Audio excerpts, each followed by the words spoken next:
जहां तक रंगदारी की बात है, विधायक पर तो मर्डर का भी केस चलना चाहिए और रंगदारी मांगने का भी केस जो है वो चलना चाहिए। लेकिन अब तक देख लीजिए, ये एनडीए की सरकार, सम्राट चौधरी जी की सरकार, एक मुकदमा अपने चहेते विधायक पर या नेम्ड एफआईआर अब तक जो है इन लोगों ने नहीं किया। क्या उनके कहने पे एनडीए के जो विधायक हैं सोनू सिंह, क्या उनको जो है बचाने का काम किया जा रहा है? मुख्यमंत्री के पास समय नहीं था। एक दिन पहले आशुतोष राणा का कार्यक्रम तमाशा देखने के लिए गए थे, लेकिन पीड़ित परिवार से मिलने के लिए 5-5 घंटा 7-7 घंटा सीएम हाउस पूरा परिवार बाहर खड़ा रहा, और जो कि सरकारी अधिकारी हैं उनसे मुलाकात मुख्यमंत्री की नहीं हो पाई।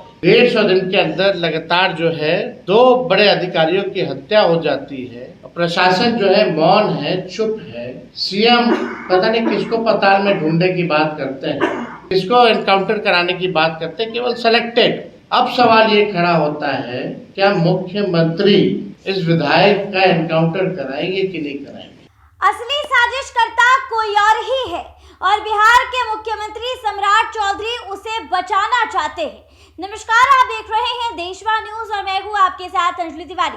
देखिए, डेहरी की घटना जिसे आपने भी सुना होगा, जहां पर एग्जीक्यूटिव ऑफिसर की बेरहमी से हत्या कर दी गई, और इस पूरे मामले में एग्जीक्यूटिव ऑफिसर की पत्नी जो है वो गंभीर आरोप लगाती हुई नजर आ रही है। ये कहती हुई नजर आ रही है कि वहां के विधायक यानी डेहरी के विधायक जो चिराग पासवान की पार्टी के हैं, जिनका नाम सोनू सिंह है, उन्हीं ने मेरे पति की हत्या करवाई है। और अब इस पूरे मामले पर तेजस्वी यादव ने बिहार के मुख्यमंत्री सम्राट चौधरी पर हमला बोल दिया है। क्या कुछ कहते हुए नजर आ रहे हैं, आपको इस बयान के साथ छोड़े जाते हैं। 30 लाख हमेशा हर दिन रंगदारी मांगा करते थे, उनको बुलाते थे, मुलाकात भी करते थे, और विधायक ने जो है साजिश रच के जो है हत्या करवाने का काम किया।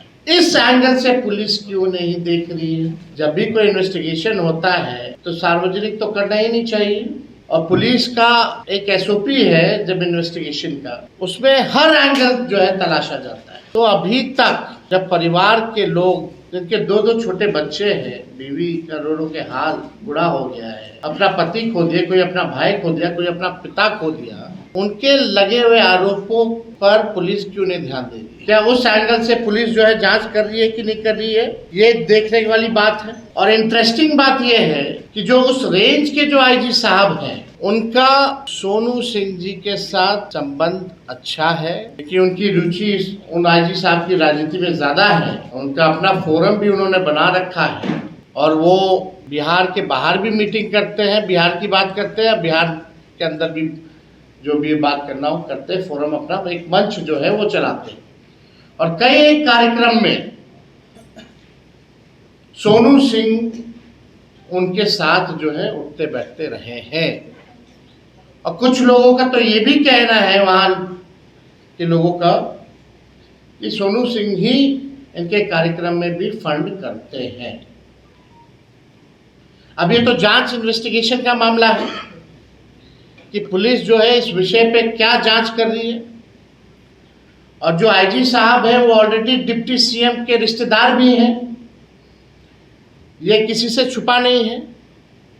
क्या मुख्यमंत्री और 2-2 उप मुख्यमंत्री, क्या उनके कहने पे एनडीए के जो विधायक हैं सोनू सिंह, क्या उनको जो है बचाने का काम किया जा रहा है? मुख्यमंत्री के पास समय नहीं था। एक दिन पहले आशुतोष राणा का कार्यक्रम तमाशा देखने के लिए गए थे, लेकिन पीड़ित परिवार से मिलने के लिए 5-5 घंटा 7-7 घंटा सीएम हाउस पूरा परिवार बाहर खड़ा रहा, और जो कि सरकारी अधिकारी हैं उनसे मुलाकात मुख्यमंत्री की नहीं हो पाई, और उनके साथ कई सरकारी अधिकारी थे। जब मुख्यमंत्री सरकारी अधिकारी और उनके परिवार से नहीं मिल सकते हैं, और ड्रामा देखने के लिए वो वहां गए थे, उनके लिए समय है ड्रामा देखने के लिए, लेकिन पीड़ितों से मिलने का समय नहीं। सवाल ये खड़ा होता है कि जब बिहार का सरकारी अधिकारी सुरक्षित नहीं है, 150 दिन के अंदर लगातार जो है 2 बड़े अधिकारियों की हत्या हो जाती है, प्रशासन जो है मौन है, चुप है। सीएम पता नहीं किसको पताल में ढूंढने की बात करते हैं, किसको एनकाउंटर कराने की बात करते हैं, केवल सेलेक्टेड। अब सवाल ये खड़ा होता है, क्या मुख्यमंत्री इस विधायक का एनकाउंटर कराएंगे कि नहीं कराएंगे?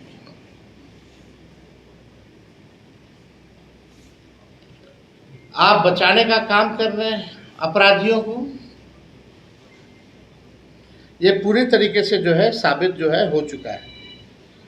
और जहां तक रंगदारी की बात है, विधायक पर तो मर्डर का भी केस चलना चाहिए और रंगदारी मांगने का भी केस जो है वो चलना चाहिए। लेकिन अब तक देख लीजिए, ये एनडीए की सरकार, सम्राट चौधरी जी की सरकार, एक मुकदमा अपने चहेते विधायक पर या नेम्ड एफआईआर अब तक जो है इन लोगों ने नहीं किया। इसमें तो कोर्ट को भी सू मोटो ध्यान में रखते हुए लेना चाहिए, ताकि ये बार बार हत्या हो रही है अधिकारियों की और सभी अधिकारी डरे हुए हैं, सहमे हुए हैं। सम्राट चौधरी जी के सरकार का यही फॉर्मूला है, चढ़ावा चढ़ाइए या पोस्टिंग पाइए। चढ़ावा चढ़ाइएगा तो आपको मलाईदार जगह मिलेगा, चढ़ावा नहीं चढ़ाइएगा तो आपको जो है उनके विधायक तो हत्या ही कर देते हैं। समझ जाए,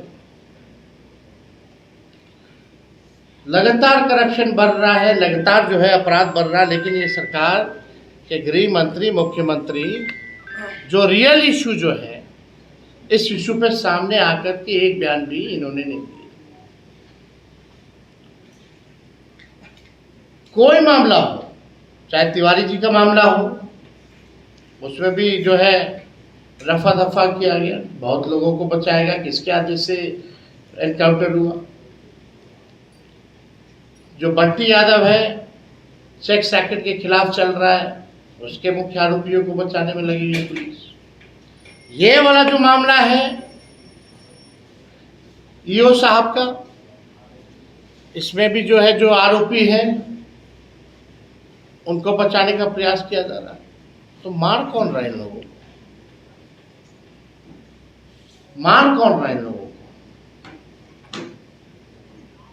ये सवाल जो है लगातार इन्वेस्टिगेशन जिस प्रकार से पुलिस कर रही है, इस मामले में हम कह सकते हैं कि ये वायलेशन ऑफ बीएनएस प्रोविजन है। पुलिस का जो भी इन्वेस्टिगेशन ईओ साहब के मामले में चला है, ये properly violence of BNS provisions है, यानी भारतीय न्याय संहिता की धारा 199, जो पूर्व से धारा 166 ए थी, उसका बिहार पुलिस ने जानबूझकर उल्लंघन करने का काम किया है।